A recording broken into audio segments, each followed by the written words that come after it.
I watched as my entire family crowded around my sister Emma's hospital bed, showering her with love while blaming me for her accident. That was the final straw after 26 years of being their scapegoat. I left without a word, but their desperate calls a month later weren't what I expected. If you're watching this and have ever felt like the black sheep of your family, you're not alone. I'm sharing my story today because sometimes the most painful family betrayals lead to unexpected freedom. Let me know where you're watching from in the comments, and if this resonates with your experience, please subscribe to join our community of survivors. Now, let me take you back to where it all began. Growing up as Olivia Mitchell, the middle child in what appeared to be a picture-perfect family, I learned early on that my role was predetermined. I was the family scapegoat. No matter what went wrong in our household, somehow the blame always landed squarely on my shoulders. My older sister Sophia, now 32, was the golden child from day one. With her perfect grades, perfect looks, and now her perfect life, married to Bradley, a wealthy investment banker, with 2 immaculately behaved children, she could do no wrong in our parents' eyes. Every achievement of hers was celebrated, with fanfare, while my accomplishments were barely acknowledged. Then there was Emma, my younger sister by 5 years. At 24, she still played the role of the baby of the family to perfection. Spoiled, manipulative, and incredibly dramatic, Emma had mastered the art of getting whatever she wanted through tears and tantrums. Our parents indulged her every whim, and she knew exactly how to twist situations to make me look like the villain. Our father, Richard Mitchell, built his construction company from the ground up and never let anyone forget it. A controlling man who valued appearance above all else, he ruled our family with an iron fist disguised in an expensive suit. Any perceived slight to the family image was met with cold fury, especially if I was the one responsible. My mother, Martha, a former beauty queen who gave up her pageant dreams to become the perfect corporate wife, channeled all her frustrated ambitions into creating the illusion of a flawless family. She scrutinized every aspect of our lives. Our clothes, our friends, our hobbies, all had to align with her vision of perfection. When they didn't, particularly in my case, her disappointment was palpable. We lived in Oak Ridge, an affluent suburb just outside Boston, in a sprawling colonial home that featured regularly in local home and garden tours. Behind the manicured hedges and the gleaming windows, however, our family dynamic was far from the harmony we projected to the neighbours. The pattern started when I was barely 4 years old. Sophia had broken our mother's favourite crystal vase while playing indoors against the rules. When our parents came running at the sound of shattering glass, Sophia tearfully pointed at me.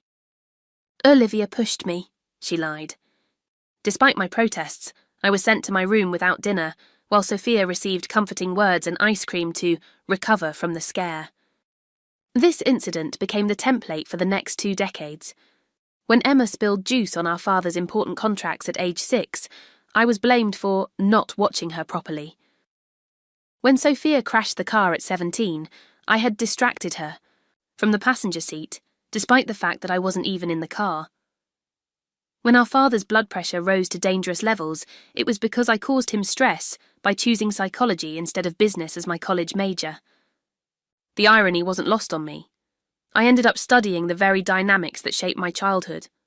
I threw myself into my education, eventually earning a PhD in psychology with a focus on family systems. My dissertation on scapegoating mechanisms in dysfunctional families was published in a respected academic journal. None of my family attended my graduation. My father was golfing, my mother had a charity luncheon, Sophia was on vacation, and Emma had a really important party that weekend. My accomplishments were consistently minimised.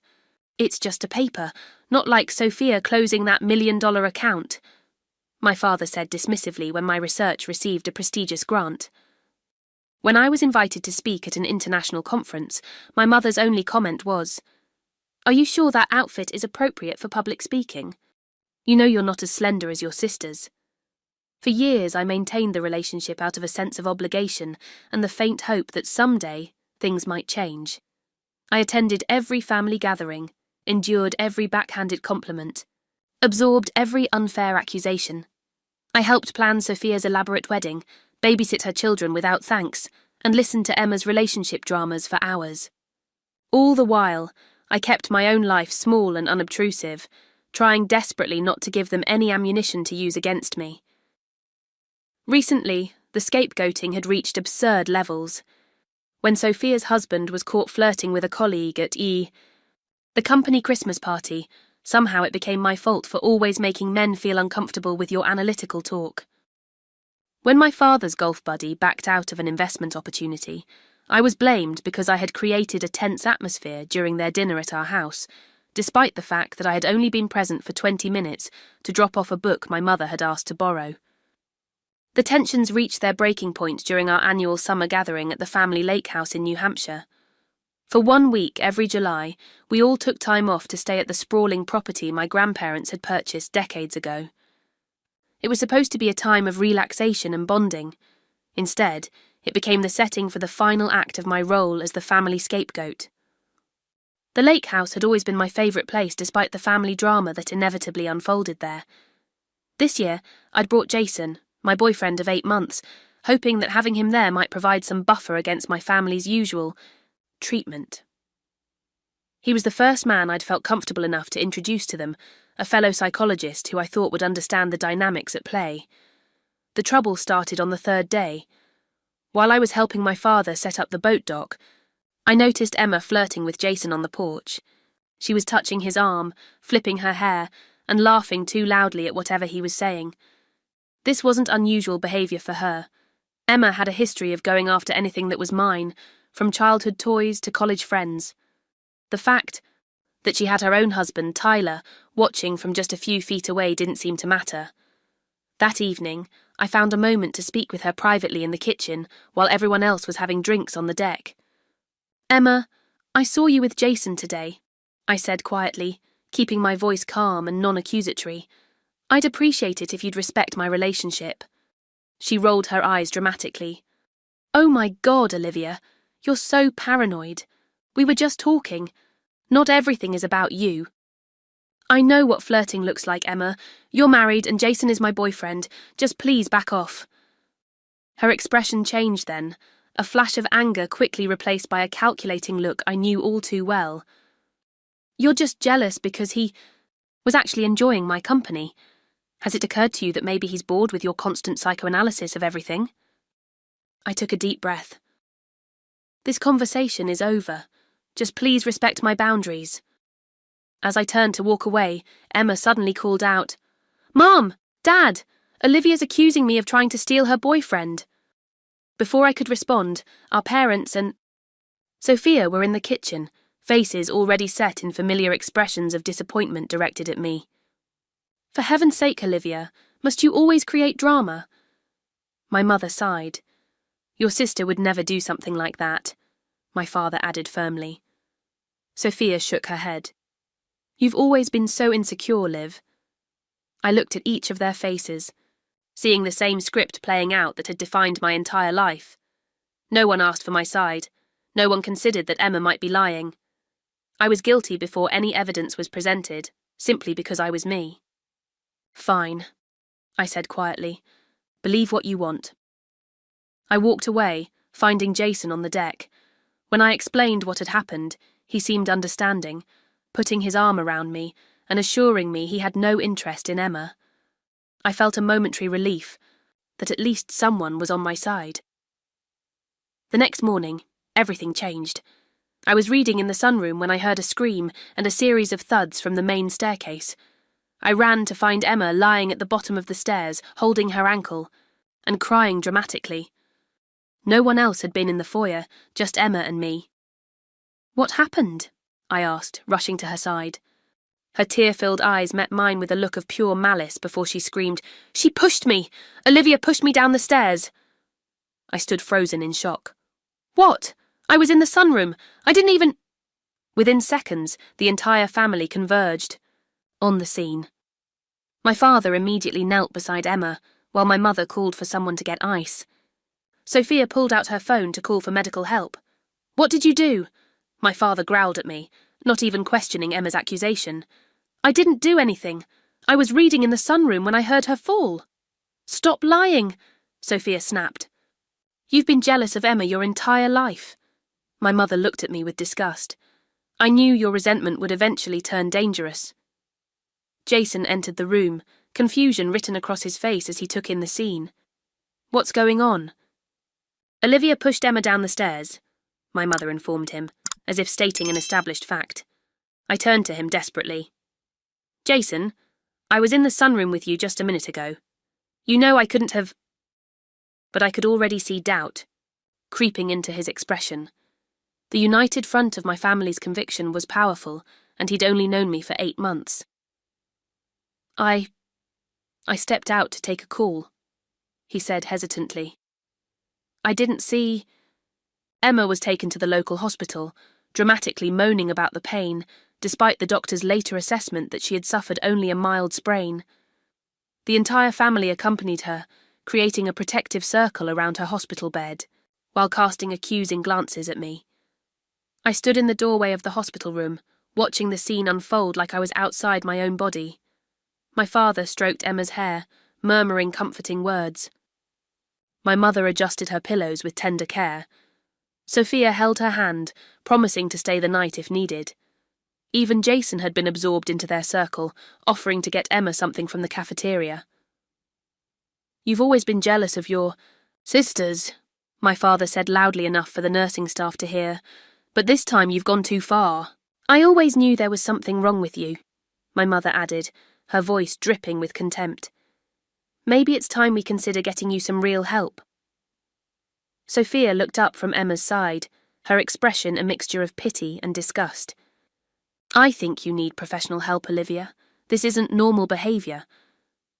The irony of a corporate executive telling a PhD psychologist that she needed professional help was apparently lost on everyone. I watched as Jason's expression shifted from confusion to acceptance of their narrative. He avoided my eyes, already being pulled into the gravitational force of my family's unified reality. In that moment, standing in the antiseptic-scented hospital room with the melodramatic sobs of my sister as background music, something inside me finally broke, or perhaps something finally healed. A clarity washed over me as I realised with absolute certainty that this pattern would never change. For 26 years, I had been cast in a role that was unalterable in the Mitchell family story.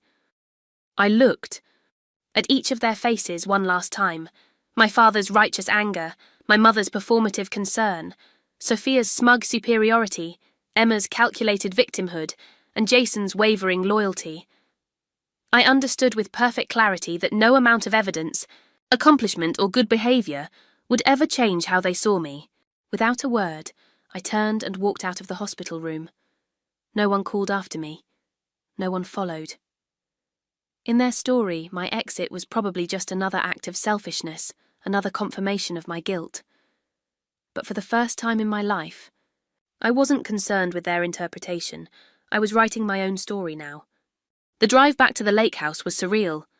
The familiar winding roads along the shoreline seemed different somehow, as if I was seeing them through new eyes. The afternoon sun cast long shadows across the pavement, and I felt a strange sense of calm wash over me. This wasn't an impulsive decision born from hurt feelings. This was the culmination of 26 years of systematic mistreatment, and my response would be equally systematic. When I arrived, the house was empty, everyone still at the hospital fussing over Emma's minor injury. I parked my car around the back, out of sight from the driveway.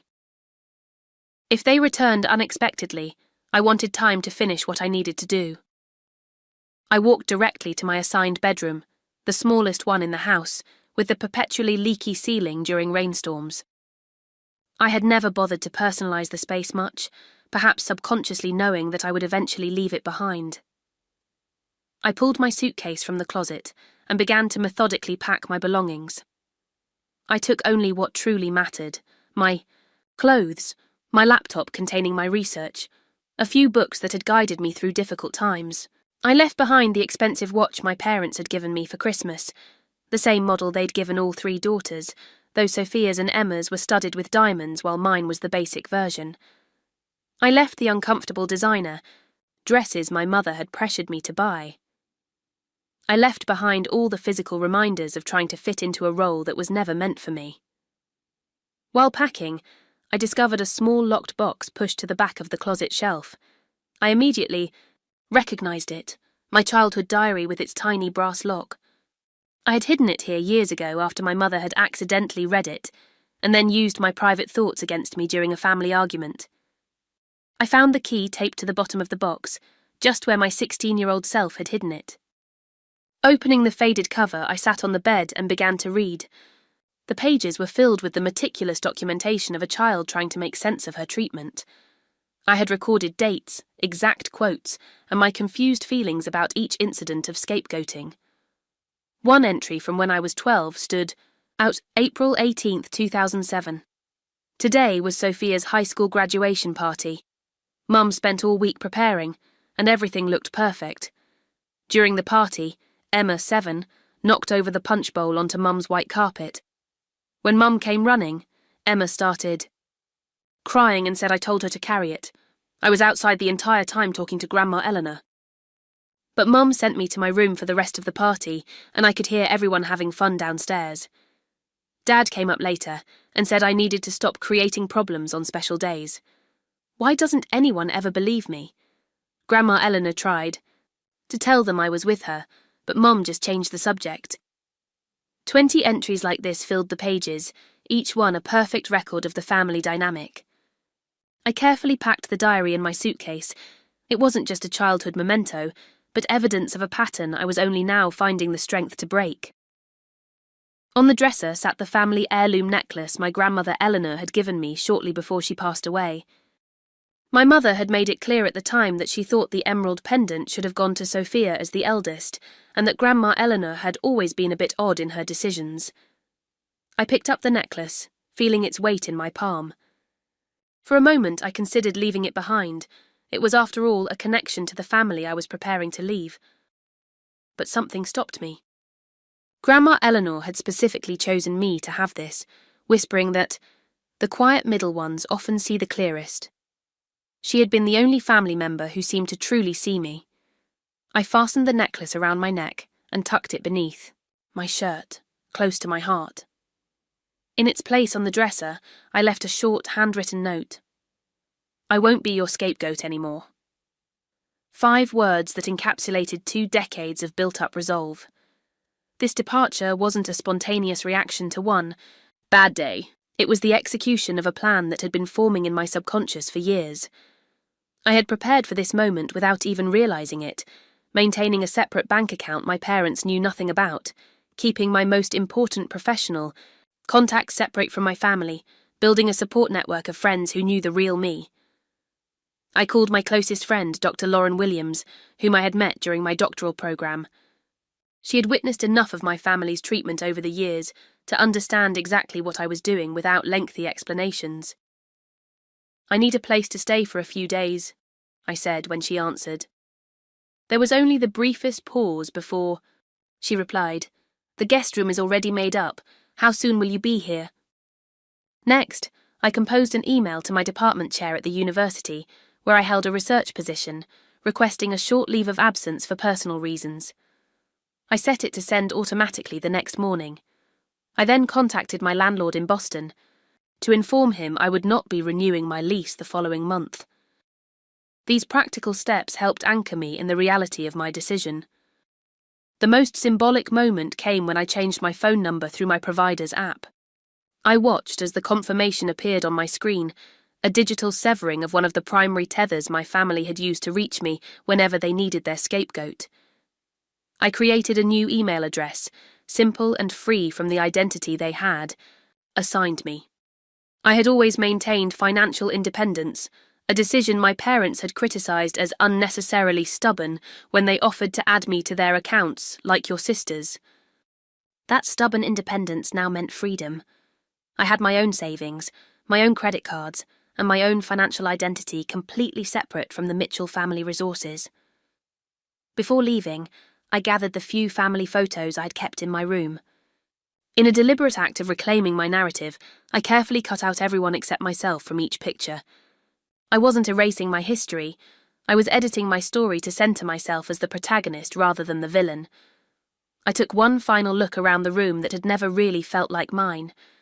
The afternoon light cast familiar patterns on the faded wallpaper, and for a moment I felt a twinge of something. Not regret exactly, but acknowledgement of what should have been. This should have been a place of refuge and belonging. Instead, it had been just another stage for my assigned role. As I carried my suitcase to the car, I noticed dark clouds gathering over the lake, a summer storm brewing in the distance. The timing seemed fitting, nature's drama providing cover for my quiet exit.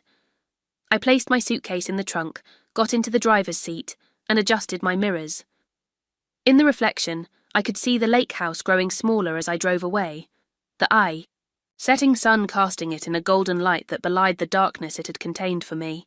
I had expected to cry, to feel the weight of grief that comes with such endings. Instead, I felt a profound sense of relief mixed with nervous anticipation. For the first time in 26 years, I was free to write my own story. The road ahead was uncertain, but it was mine to navigate without the burden of carrying my family's projections. A cosy two-bedroom place filled with books and plants, the complete opposite of my family's pristine showroom-like homes. The guest room had a view of a small community garden, and I spent hours watching people tend to their plots, finding strange comfort in these strangers living their ordinary lives. "I've been waiting years for you to make this break," Lauren said over tea the morning after my arrival. We sat at her small kitchen table, morning light streaming through the window. "Was it that obvious?" I asked. "To anyone outside your family?" "Absolutely." She stirred her tea thoughtfully. "The first time I met them at your doctoral ceremony, I watched them dismiss your achievement and then blame you for not reserving a better restaurant for dinner. I couldn't believe what I was seeing." Having an outside perspective validate my experience was both comforting and painful. For so long, I had doubted my own perceptions, wondering if perhaps I was being too sensitive, or if I truly was the problem. Lauren's clear-eyed assessment of my family dynamic helped anchor me in my decision. That first week was a strange mixture of grief and liberation. I mourned not for the family I had left behind, but for the family I had never had. I grieved for the little girl who had desperately tried to earn love that was never going to be freely given, for the teenager who had learned to make herself small to avoid criticism, for the young woman who had achieved academic success in a subconscious attempt to finally earn her parents' approval. If you're watching this and you've ever had to leave toxic family members behind, you know this strange grief, mourning the relationship you deserved rather than the one you had. It's like phantom limb pain for something that was never actually there. Drop a heart in the comments if you felt this particular kind of loss, and subscribe if you want to follow the rest of my journey toward healing. Lauren connected me with Dr. Chen, a therapist specializing in family trauma and estrangement. In our first session, she helped me understand the family dynamics that had shaped my experience. "What you're describing is a classic scapegoat role," Dr. Chen explained. Dysfunctional family systems often designate one member to carry the blame for the entire system's problems. It's not random. Usually it's the family member who threatens the status quo in some way, often the most emotionally honest or independent member. Over the next few weeks, I attended therapy twice weekly, unpacking decades of gaslighting and emotional manipulation. Dr. Chen helped me see that my family's treatment wasn't my fault, and that the clarity I had found in the hospital that day was the result of my inherent health, not some deficiency as my family had always implied. While working through these emotional revelations, I also took practical steps to establish my new life. After a week at Lauren's, I found a small but charming apartment in Portland, Maine, far enough from Boston to minimize accidental encounters with family or their social circle, but close enough to maintain the professional connections I had worked hard to build. The apartment was in an old converted textile mill with exposed brick walls and large windows. It had character and history, unlike the sterile perfection of my parents' homes. I signed a 6-month lease, the first major commitment to my new independent life. I applied for a research position at a small but well-respected institute in Portland that specialized in trauma studies. During the interview, I spoke with confidence about my work, without the constant internal editor that had previously monitored every word for potential family criticism. The director, Dr. Abigail Montgomery, seemed impressed by my publication record and offered me the position on the spot, with the freedom to continue my research on family systems and psychological resilience. Each day brought small victories in reclaiming my identity. I painted my apartment walls a deep teal colour that my mother would have called attention-seeking. I bought comfortable furniture based solely on what appealed to me, not what would impress visitors. I adopted a rescue cat and named him Einstein, despite my father's frequent declarations that pets were unnecessary complications. I rediscovered hobbies I had abandoned years ago because of my family's dismissal. I joined a local pottery studio, recalling how my teenage interest in ceramics had been cut short when my mother complained about the clay under my fingernails being unladylike. I started hiking on weekends, an activity my father had declared a waste of time that could be spent networking. The most challenging adjustment was learning to make decisions without anticipating blame. For years, every choice I made was filtered through the lens of, how will my family use this against me? Now, with that filter removed, I sometimes found myself paralysed by simple decisions like what to eat for dinner or what movie to watch. Dr. Chen helped me recognise these moments as opportunities to connect with my authentic preferences. Ask yourself what you want, not what would be safest to want, she suggested. Gradually, these moments became less frequent as I strengthened my connection to my true self. 3 weeks into my new life, I realised I had gone an entire day without thinking about my family's potential reaction to my actions. That night, I celebrated this milestone by ordering takeout from a Thai restaurant, cuisine my mother had always declared too exotic, and eating it directly from the container while watching a documentary about deep-sea creatures, a subject my father had once called uselessly academic. My professional life began to flourish without the constant undercurrent of family criticism. My research on resilience factors in survivors of family trauma gained positive attention from colleagues in the field. I was invited to contribute to a textbook on family systems therapy, an opportunity that would have been diminished and dismissed at the Mitchell family dinner table, but was celebrated over coffee with my new colleagues. My neighbour in the apartment next door, Mei Zhang, a graphic designer with a quick wit and a talent for making homemade dumplings, became a friend. Unlike my interactions with my family, our friendship was based on mutual respect and genuine interest in each other's lives. When I shared some of my accomplishments with her, she responded with authentic enthusiasm rather than competitive comparison. "It's amazing how quickly you've established yourself here," May said one evening as we shared dinner on my small balcony. "You seem so much more relaxed than when you first moved in." I realised she was right. The perpetual tension I had carried in my shoulders had eased. The careful monitoring of my facial expressions and tone, habits developed over years of having my reactions weaponized against me, had begun to fall away. I was starting to take up space in my own life without apology. Throughout this period of transformation, my phone remained silent. No calls from my parents demanding explanations. No manipulative texts from Emma. No judgmental check-ins from Sophia. Their silence confirmed what I had always suspected, but had been afraid to fully acknowledge. I had mattered to them only in my role as scapegoat, not as a daughter or sister. The family system was reorganizing itself without me, finding new ways to distribute blame and maintain their illusion of perfection. The silence was both vindication and a final loss, absolute proof that I had made the right decision, but also confirmation that what I had longed for had never existed. There had never been love hidden beneath the criticism, no real connection waiting to be uncovered if I just tried hard enough or became good enough. The revelation was both liberating and lonely. As the 3rd week of my new life came to a close, I stood at my apartment window watching a summer storm roll across the Portland skyline. Lightning illuminated the harbour in brief, brilliant flashes, and I thought about the power of sudden clarity, how in an instant everything can be illuminated, revealing truths that were always present but hidden in darkness. In that hospital room a month ago, I had experienced such clarity. Now, with each passing day of freedom, I was learning to trust the light. 3 weeks after my departure, Jason texted me. I had been surprised not to hear from him sooner, but his message explained the delay. I've been trying to process everything. Can we talk? I agreed to a phone call, more curious than anything else about what narrative my family had constructed in my absence. When he called that evening, his voice sounded strained. They're saying you had some kind of breakdown, he began without preamble. Your father thinks the pressure of your research position got to you. I wasn't surprised. And what do you think, Jason? There was a long pause. I don't know what to think. Everything happened so fast. 1 minute we were all at the lake house, and the next Emma was injured and you were gone.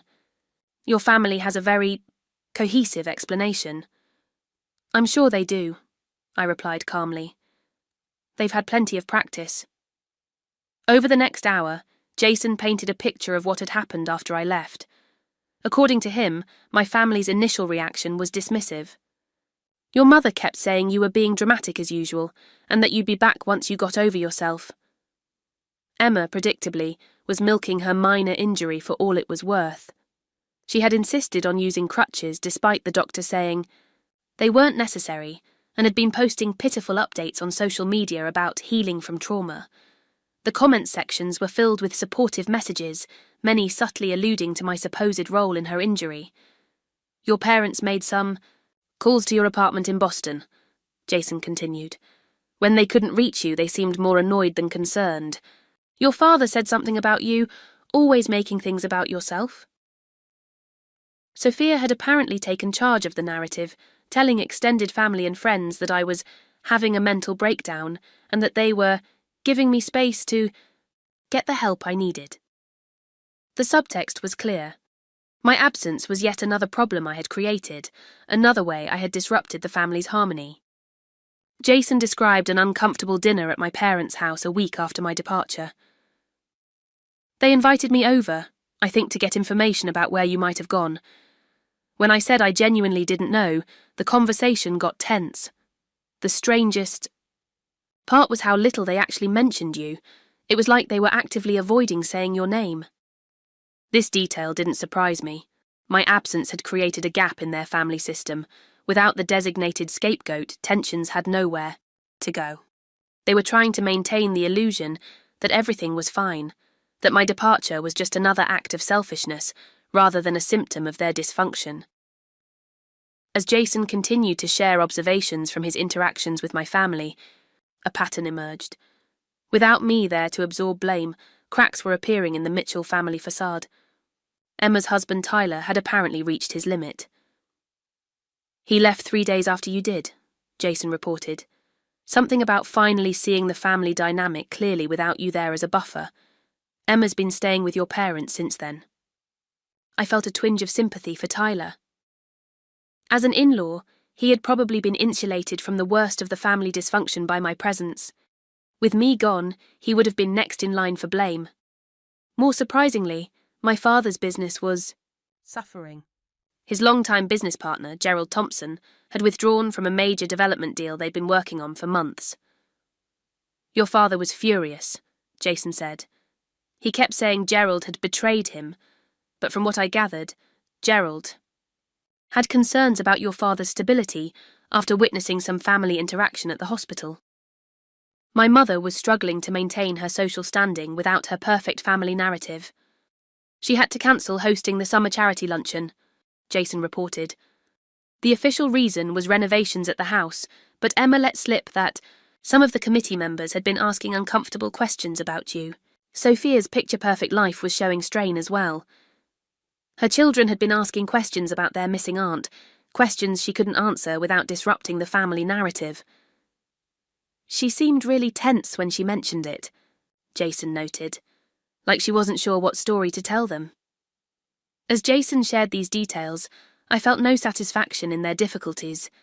This wasn't the revenge I had sought. I had simply wanted freedom from a role that was destroying me.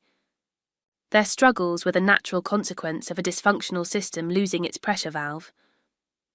Toward the end of our conversation, Jason's tone changed. I need to be honest with you, Olivia.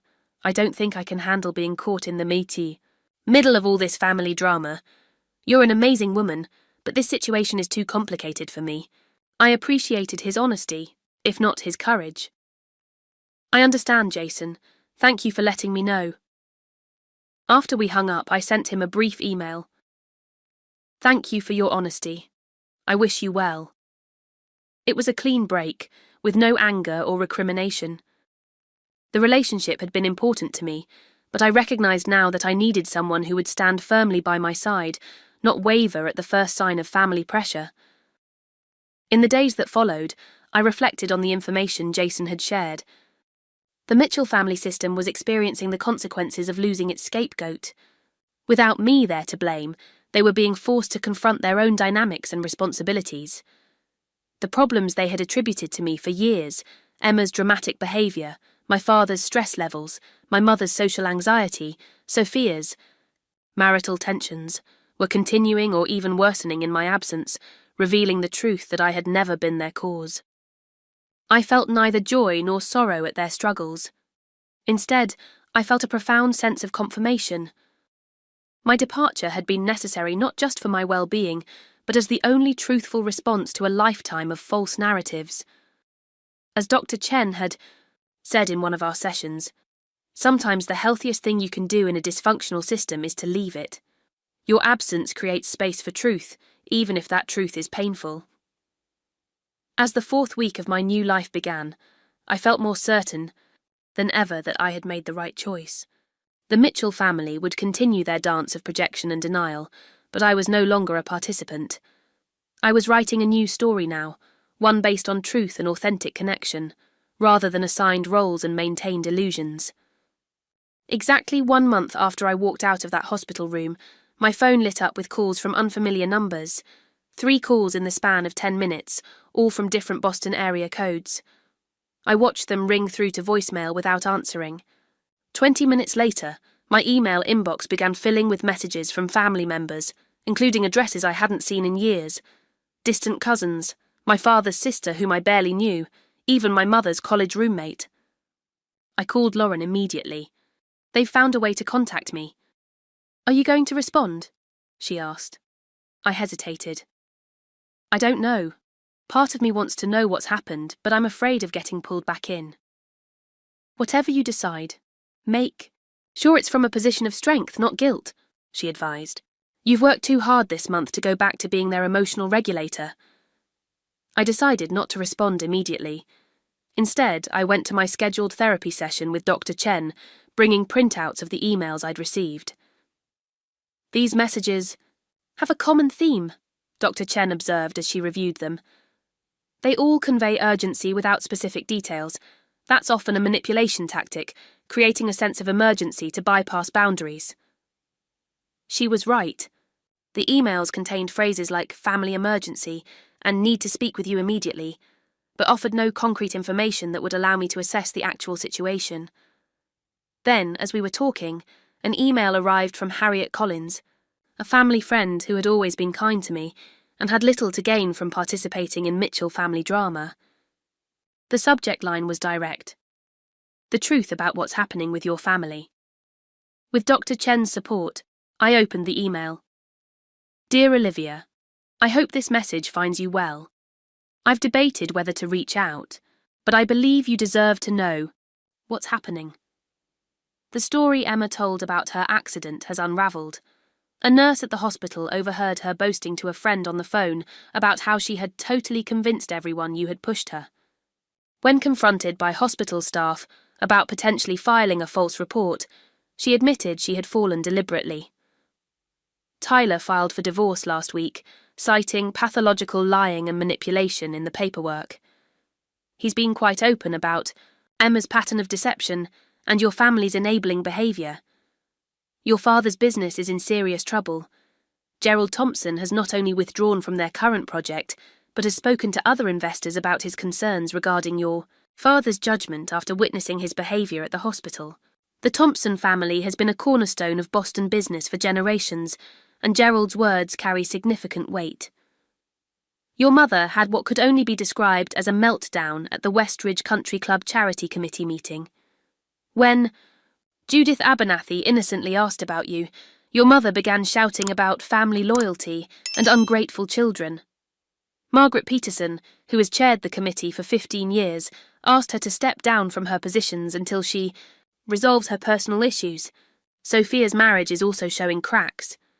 Bradley has moved into their guest house, ostensibly for work privacy, but people have seen him with a younger colleague from his firm. Most significantly, your family has begun turning on each other.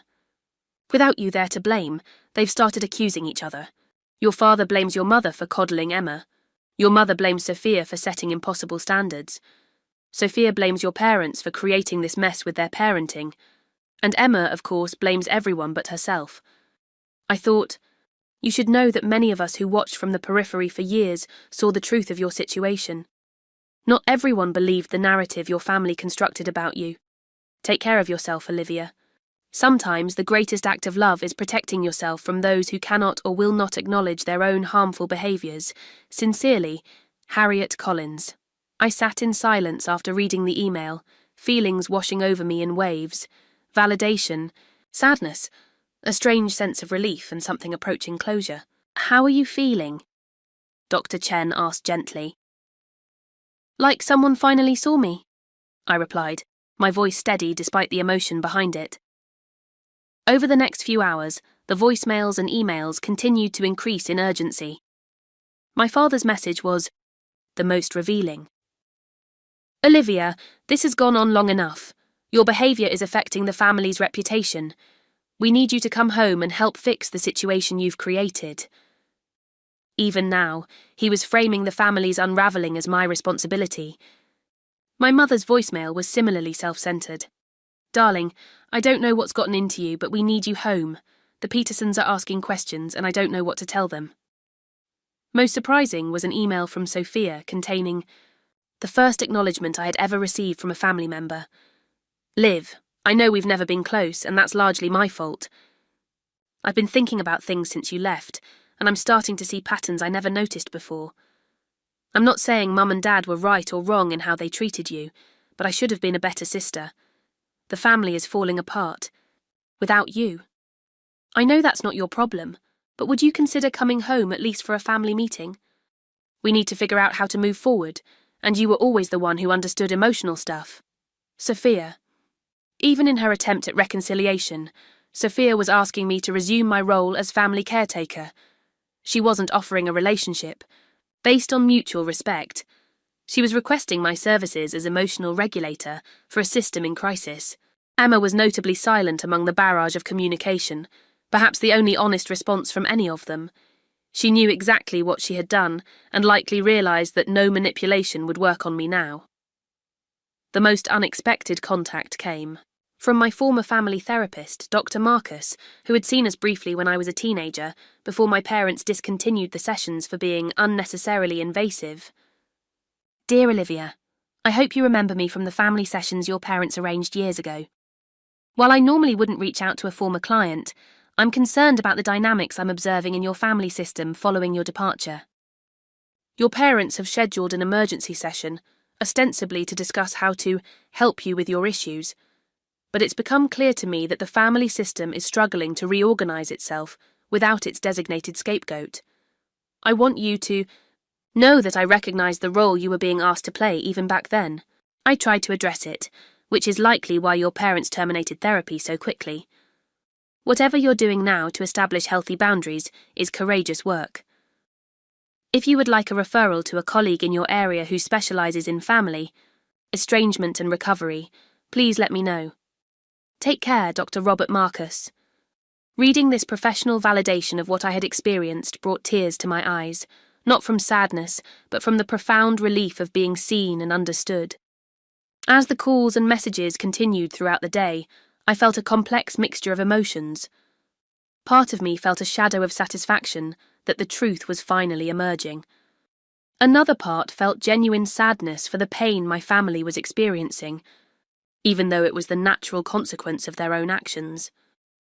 But mostly, I felt a strengthening resolve to maintain the boundaries I had established. I took these complicated feelings to my next session with Dr. Chen. I feel guilty, I admitted. Not for leaving, but for not feeling worse about their suffering. That's a common reaction, she assured me. You've been conditioned your entire life to prioritize their emotions over your own. The fact that you can acknowledge their pain while still maintaining your boundaries is a sign of health, not callousness. We discussed whether I should respond to any of the messages. What would serve your healing process? Dr. Chen asked. Not what would help them, or what would be expected of you, but what would support your journey. After careful reflection, I decided to maintain my silence, responding now when they were in crisis and looking for someone to stabilize their system would only reinforce the dynamic I had worked so hard to escape. If there was ever to be any healthy communication between us, it would need to happen after they had done their own work, not as a reaction to their discomfort with the consequences of their behavior. That evening, I received an unexpected package, delivered by courier. The return address showed it was from Northampton, Massachusetts, the town where my grandmother Eleanor had lived before she passed away 5 years ago. Curious and slightly apprehensive, I opened it carefully. Inside was a collection of journals, letters, and a small wooden box. On top was an envelope addressed to me in handwriting I didn't recognise. The letter inside explained everything. Dear Olivia, you don't know me, but I was your grandmother Eleanor's dear friend for over 50 years. My name is Margaret Winters. Eleanor left these items in my care before she passed, with explicit instructions to send them to you if certain circumstances arose. She said, if Olivia ever finds the strength to leave that toxic situation, she'll need these to understand she's not alone. I've kept track of your family through mutual acquaintances over the years. When I heard about recent events, I knew it was time to fulfill my promise to Eleanor. She saw everything, Olivia. She tried to intervene many times, but was shut out by your parents for her efforts.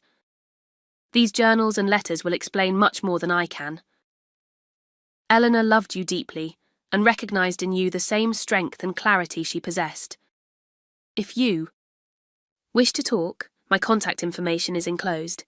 With care, Margaret Winters. I stayed up all night reading through my grandmother's journals, tears streaming down my face as I discovered a truth that had been hidden from me my entire life. Grandmother Eleanor's journals dated back to before I was born. The earliest entries detailed her concerns about my mother's parenting of Sophia, noting a troubling pattern of projection and unhealthy enmeshment. When I came along 3 years later, her writing took on a more urgent tone. May 12, 1995. Martha has decided that little Olivia, just 2, is deliberately difficult. I watched today as Olivia simply reached for a toy that Sophia had discarded, only for Martha to scold her, for always taking what isn't hers. Richard backed Martha up, of course. I tried to point out that the toy had been abandoned, but Martha gave me that look that says I should mind my own business. I fear they're already casting this child in a role that will shape her entire life. As I read entry after entry, a pattern emerged. Grandmother Eleanor had recognised the scapegoating dynamic from the very beginning and had attempted repeatedly to intervene, only to be gradually pushed out of the family's inner circle for her efforts. November 18, 2000. Richard exploded at me today when I suggested that perhaps Olivia wasn't entirely to blame for the broken window. I saw Emma throwing the ball in the house earlier, but when the crash came, she immediately pointed to her sister. Instead of investigating, Richard sent Olivia to her room without dinner. When I tried to speak up, he told me that I was undermining their parenting and suggested it might be best if I shortened my visit. I'm frightened for Olivia. At 7 years old, she's already developing that watchful look I recognise from my own childhood. The most shocking revelation came in a series of entries from when I was a teenager. April 3rd, 2008. I've made a decision today. I cannot change how Richard and Martha parent, but I can ensure that Olivia has resources when she's older. I've spoken with my attorney about setting up a trust fund specifically for her. Richard and Martha will be furious when they learn I've not divided my estate equally among the granddaughters, but I've seen how they control Sophia and Emma through financial means. Olivia will need independence if she's ever to break free of the role they've assigned her. Accompanying the journals was a letter from my grandmother's attorney, dated just a month after her death. It was addressed to me but had clearly never been delivered. Dear Ms. Mitchell, as the executor of Eleanor Mitchell's estate, it is my duty to inform you of the trust fund established in your name. The account contains $175,000 to be available to you upon reaching the age of 25 or upon completion of your graduate studies, whichever comes first. Your grandmother was explicit that this information should be communicated directly to you, not through your parents. If you have not received this letter, please contact our office immediately. Sincerely, Jonathan Weiss, Esq. I was 29 years old. The trust fund had been available to me for years, but I had never known about it. With trembling hands, I found a more recent letter in the package, again from Jonathan Weiss. Dear Ms. Mitchell, it has come to our attention that you may not have received our previous communications regarding your grandmother's trust. Margaret Winters has informed us of your current situation, and we are prepared to transfer the funds immediately upon verification of your identity. The original amount has grown with interest to approximately $227,000. Please contact our office at your earliest convenience to arrange the transfer. Sincerely, Jonathan Weiss, Esq. Among the papers was a small collection of photographs I had never seen before. My grandmother at my high school graduation, sitting far in the back where my parents wouldn't notice her. Eleanor watching from her car as I received a science award in my junior year. A photo of me giving my valedictorian speech, taken from the very edge of the auditorium. She had been there for all these moments, silently supporting me when my own parents had found excuses not to attend. The wooden box contained one final surprise, a letter from my grandmother addressed to me, dated just weeks before her death. My dearest Olivia, if you're reading this, then you've found the strength I always knew you possessed. I've watched you grow into an extraordinary young woman, despite the unfair burden placed on your shoulders from such a young age. What you've experienced has a name: family scapegoating. I recognize it because I lived it myself.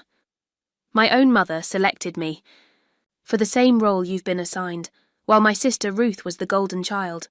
The pattern repeats through generations unless someone finds the courage to break it. I tried to protect you. Every time I spoke up, I was pushed further from the family circle until my access to you was severely limited. This is why I appeared, absent for so much of your life, not from lack of love, but from being deliberately kept away after each attempt to intervene. The money I've left you is not just financial support, but a key to freedom. Use it to build the life you deserve, free from the constraints of a role you never asked to play. Know this: there is nothing wrong with you. There never was. You were selected not for any deficiency, but because your strength, intelligence, and integrity threatened a family system built on denial and projection. I see you, Olivia. I have always seen you. With all my love, Grandma Eleanor.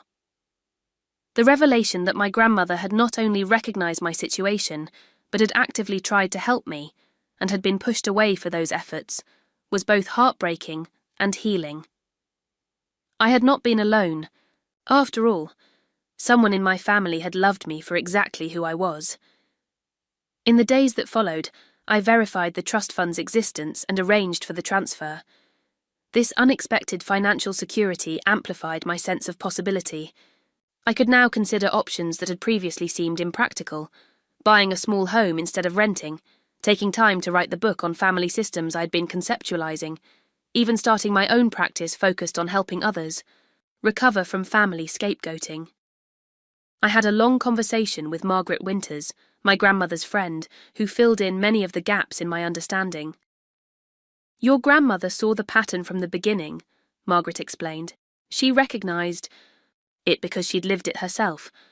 Every time she tried to intervene, your parents would restrict her access to you and your sisters. The emerald necklace she gave you. It was her mother's, the one family member who had shown her kindness. She wanted you to have that connection to a better legacy. Learning about this intergenerational pattern helped me contextualize my experience. Within a broader framework, this wasn't just about me or even just about my immediate family. It was about a dysfunctional pattern that had been passed down through generations, a pattern I now had the awareness and resources to break. I dove deeper into the research on family scapegoating, connecting my professional knowledge with my personal experience in a way I had always subconsciously avoided. I found studies showing that scapegoated children were often the most emotionally intelligent or truth-telling members of their families, qualities that threatened the family's preferred narrative. Through further investigation, prompted by documents, in my grandmother's papers, I discovered that my parents had also hidden the existence of a college fund my grandparents on my father's side had established for each grandchild. Sophia and Emma had received their portions, but I had been told repeatedly that I needed to fund my own education because the money just wasn't there. This financial deception explained the substantial student loan debt I had accumulated, while my sisters had graduated debt-free. I consulted with a lawyer who specialised in financial disputes. While I had legal grounds to pursue the misappropriated college fund, I decided against legal action for now. The emotional cost of engaging in a protracted battle with my family outweighed the potential financial recovery. I had the trust from grandmother Eleanor now, and with it, the freedom to make decisions based on what would support my healing, rather than what I was legally entitled to. With this newfound financial security, I put a down payment on a small craftsman bungalow in a quiet Portland neighbourhood. The house needed some work, but it had character and a small garden, something I had always wanted but had been told was impractical by my practical-minded father. I accepted the full-time position at the Research Institute, focusing specifically on resilience factors in adults recovering from childhood family trauma. Dr. Montgomery was enthusiastic about my proposed research direction, noting that it filled an important gap in the literature. As I settled into my new home and career, I wrote a heartfelt letter to Margaret Winters. Dear Margaret, I cannot adequately express what receiving my grandmother's journals and letters has meant to me. For so long, I believed I was completely alone in seeing the dynamics of my family clearly. Discovering that Grandma Eleanor not only saw the truth but tried to protect me has been profoundly healing. Please know that her efforts were not in vain. The resources she left me have helped secure my independence, and her words have validated my experience in a way that has accelerated my healing journey significantly. I would be honoured to meet you in person someday when you feel it would be appropriate. You've given me the greatest gift possible, connection to the one family member who truly loved me for who I am. With deepest gratitude, Olivia. As I sealed the envelope, I felt a sense of connection to a family legacy I could actually be proud of. Not the facade of perfection the Mitchells projected to the world, but the authentic strength and clarity that had flowed from my grandmother to me. I was not breaking a family tradition, but honouring one, the tradition of women who eventually found the courage to see clearly and live truthfully. The journals, letters, and photographs now sat on a special shelf in my new home office, a tangible reminder that my perception had been accurate all along. I hadn't been crazy or oversensitive or deficient in any way. I had been a child placed in an impossible role, and now I was an adult who had found the strength to write a new story. 3 months after my departure, as I was settling into my new home and life, the confrontation I had both expected and dreaded finally arrived. I was planting fall bulbs in my small front garden when a black SUV pulled up to the curb. Even before the doors opened, I knew who it was. The Mitchell family had found me. My father emerged from the driver's side, looking older than I remembered. My mother exited the passenger door, immaculately dressed as always, but with a tightness around her eyes that was new. Sophia stepped out from the back seat, her expression unreadable. Emma was noticeably absent. I straightened up slowly, garden trowel still in hand, a strange calm settling over me. I had known this moment would come eventually. In fact, I had prepared for it with Dr. Chen. "Olivia," my father called, striding up the walkway as if he owned the property. "This has gone on long enough. It's time to come home." I noticed my neighbours across the street glancing over curiously. This was not a conversation I wanted to have in public view, nor did I want these people in my home, my sanctuary. "I'm not having this conversation in my front yard," I said calmly. "If you want to talk, we can meet at the cafe 2 blocks from here in 1 hour. I'll bring someone with me." "Bring someone? What are you talking about?" my mother demanded. "We're your family. We don't need strangers involved in our private matters." "That's my condition," I replied, my voice steady. The cafe at 2 o'clock. With my therapist present or not at all? My father's face darkened with familiar anger. Now listen here. No, I interrupted, surprising all of us. Those are my terms. Take them or leave them. I went inside without waiting for their response, closing the door firmly behind me. My hands were shaking as I called Dr. Chen, who agreed to meet us at the cafe. I then texted Lauren, letting her know what was happening in case I needed backup. An hour later, I sat at a corner table in Riverbank Cafe with Dr. Chen beside me. The Mitchell family arrived exactly on time, punctuality being one of my father's non-negotiable values. As they approached our table, I could see them assessing Dr. Chen, trying to determine how much I had told her and how to adjust their performance accordingly. Olivia, my mother began as they sat down, reaching across to touch my hand. I gently moved my hand away. We've been so worried. To just disappear like that without a word. I left a note, I said quietly. I won't be your scapegoat anymore is not an explanation, my father cut in. It's a childish accusation. Dr. Chen observed, it sounds like Olivia was expressing a boundary about her role in the family system. My father's attention snapped to her.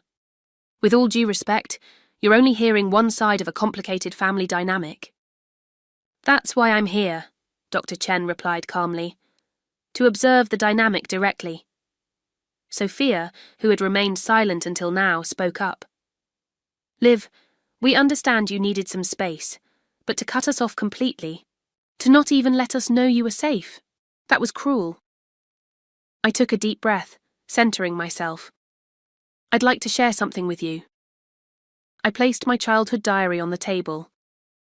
This is the record I kept from ages 8 to 16. I'd like to read a few entries. Before they could object, I opened to a marked page and began reading. December 25th, 2006, Christmas Day. Sophia broke the crystal angel ornament while reaching for her stocking. When Mum came in, Sophia said I knocked it over while running.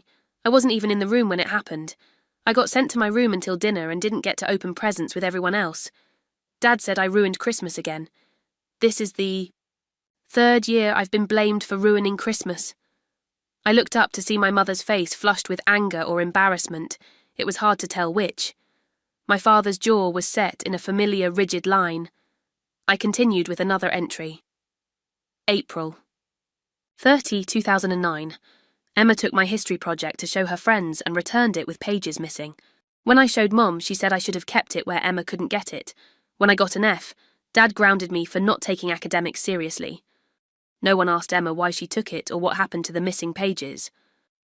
Sophia shifted uncomfortably in her seat. I selected one final entry. July 18th, 2010. Dad yelled at me for an hour because the garage door was left open all night. Emma admitted later that she was the last one to use it, but said, "There's no point telling Dad now. He always believes it was you anyway." She laughed when she said it. I closed the diary. I have dozens of entries like these. For years, I documented the pattern because I thought if I just had enough evidence you might believe me. I now understand that was never going to happen because the family system required a scapegoat. Childhood diary entries? Really, Olivia?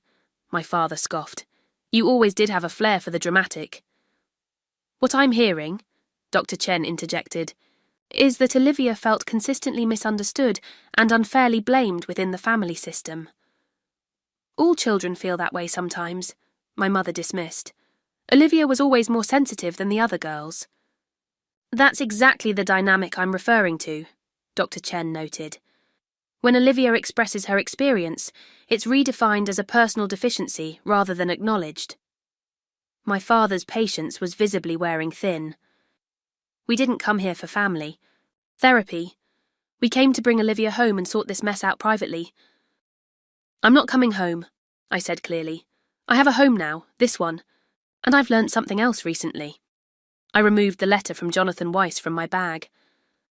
Did you know about Grandma Eleanor's trust fund for me? The sudden stillness that fell over my parents confirmed what I already knew. You did. No, I continued. You knew and you deliberately kept it from me, just like you kept the college fund from Grandpa Mitchell from me while giving Sophia and Emma their portions. That's not true, my father started, but his protest lacked conviction. I have the documentation, I said simply. I've spoken with the attorneys. My mother's composure finally cracked. Your grandmother had no right to interfere in how we raised our children. She always favoured you, always undermined our parenting. That money should have been divided equally. It was her money, Mum. She could do what she wanted with it. And she saw what was happening to me, what you were doing, even when I couldn't fully see it myself. Sophia looked genuinely shocked. You had a trust fund this whole time, and a college fund, but you took out all those student loans. For the first time, I saw a flicker of doubt cross her face, as if she was beginning to reassess the family narrative she had accepted her entire life. My father, sensing he was losing control of the situation, resorted to his most effective tactic, the ultimatum. Enough of this nonsense. Olivia, you have a choice to make right now. You can come home with us, rejoin the family, and we'll put this unfortunate episode behind us.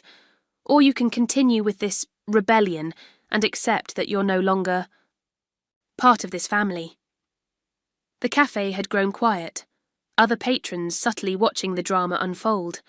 Dr. Chen observed, "That sounds like a false choice being presented. There are many ways to be part of a family beyond either total submission or complete estrangement." My father ignored her, his eyes fixed on me. "What's it going to be, Olivia? Are you a Mitchell or not?" I met his gaze steadily. I haven't been part of a real family my entire life. What I've been is a convenient target, a repository for blame, a role rather than a person.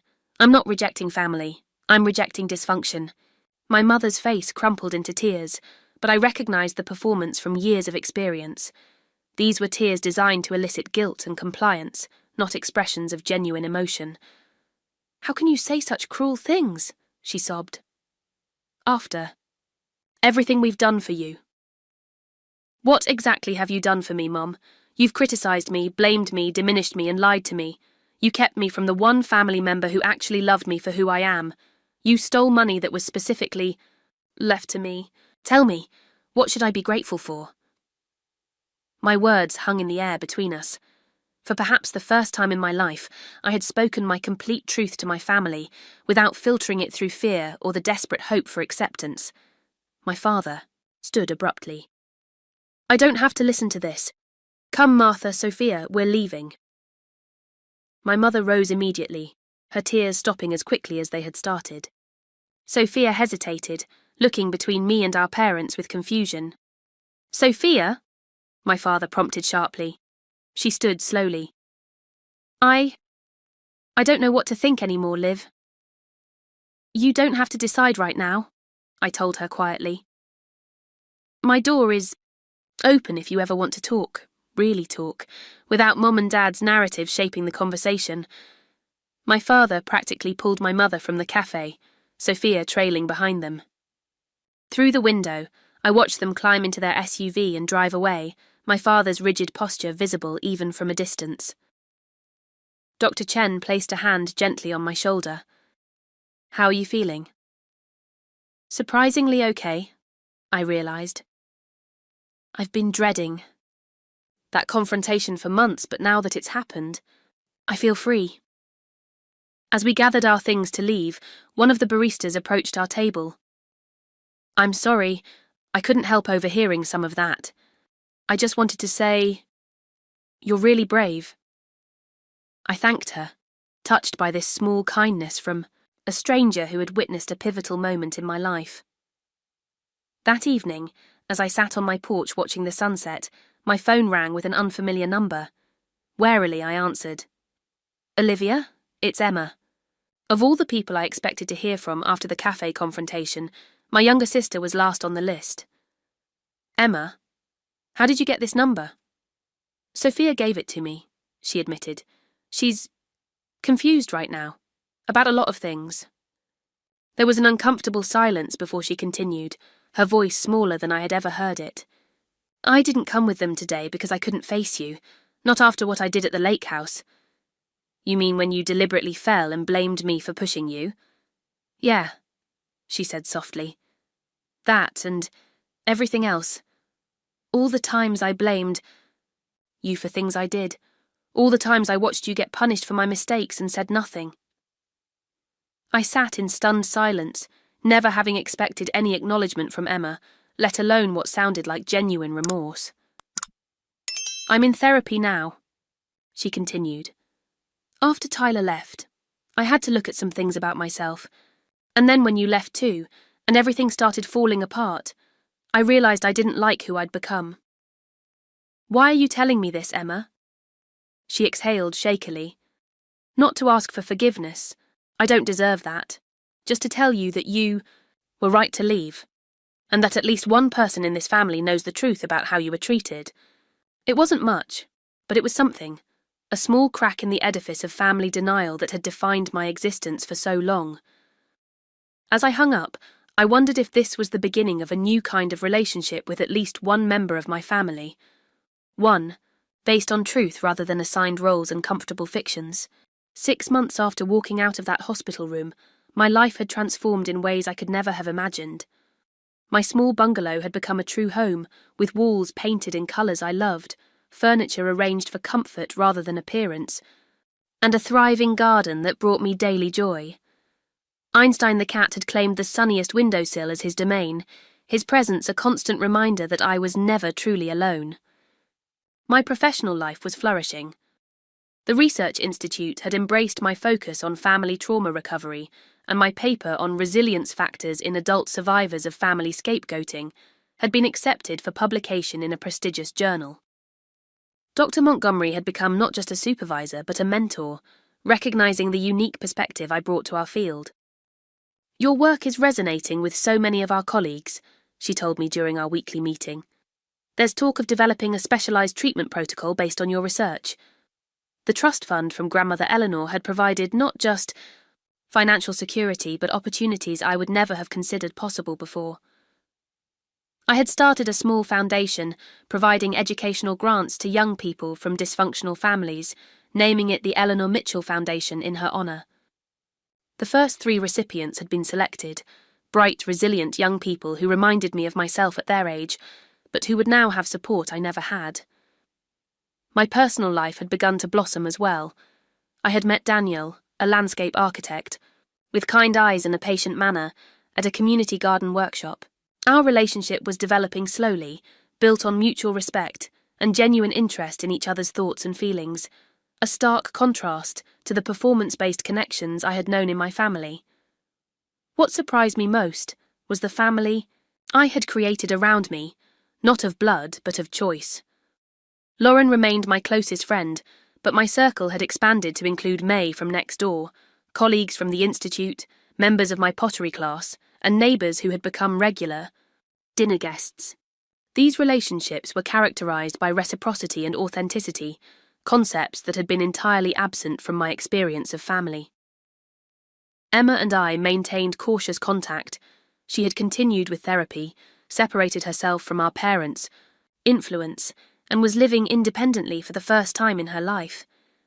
Our conversations were sometimes awkward, often painful, but always honest.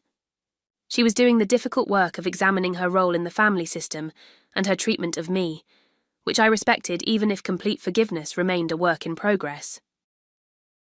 My therapist says I was the golden child to your scapegoat, she told me during one of our monthly phone calls. I never realised how trapped I was in that role too, just in a different way.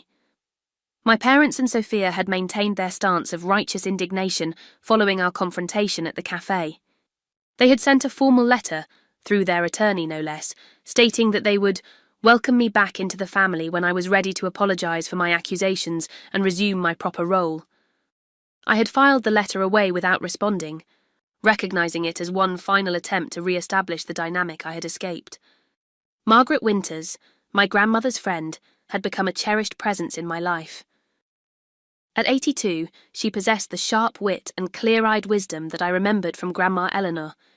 She had begun visiting from Northampton every few months, each visit bringing more stories about my grandmother and strengthening my connection to the family legacy I could embrace with pride. "Eleanor would be so proud of you," Margaret told me during her last visit, "not just for leaving, but for what you've built since then." One of the most meaningful developments in my new life was my volunteer work with the Portland Youth Mentorship program, where I worked with teenage girls from troubled families. Many of them showed the hypervigilance and self-doubt that I recognized from my own adolescence. Using my professional knowledge and personal experience, I helped them identify healthy boundaries and recognize their inherent worth outside of family-assigned roles. "You're the first adult who's ever really listened to me," 14-year-old Zoe told me after our third mentoring session.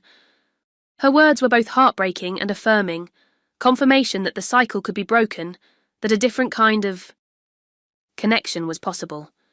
My research on family scapegoating had gained significant attention in academic circles, leading to an invitation to speak at a major psychology conference in Boston. The irony wasn't lost on me that this professional recognition would take place in the city I had fled, potentially putting me in proximity to my parents' social circle. After careful consideration, I accepted the invitation. My story was no longer something to hide, but a source of insight that could help others. As I prepared my presentation, I received an unexpected email from a distant cousin on my father's side, whom I barely knew. "Dear Olivia, we've never really known each other well, but I've been following your research through my work as a school counselor. I was stunned to realize that the family dynamics you describe so accurately mirror my own experience in another branch of the Mitchell family. For years, I've been the designated problem in my immediate family. Reading your work has been like finding a key to a door I didn't even know was locked. I finally understand what's been happening. I wonder if this pattern runs deeper in our family history than either of us realized. If you're open to it, I'd love to connect and compare notes. Perhaps together we could help others in our extended family who might be experiencing the same pattern. With hope and admiration, Rebecca Mitchell Cohen."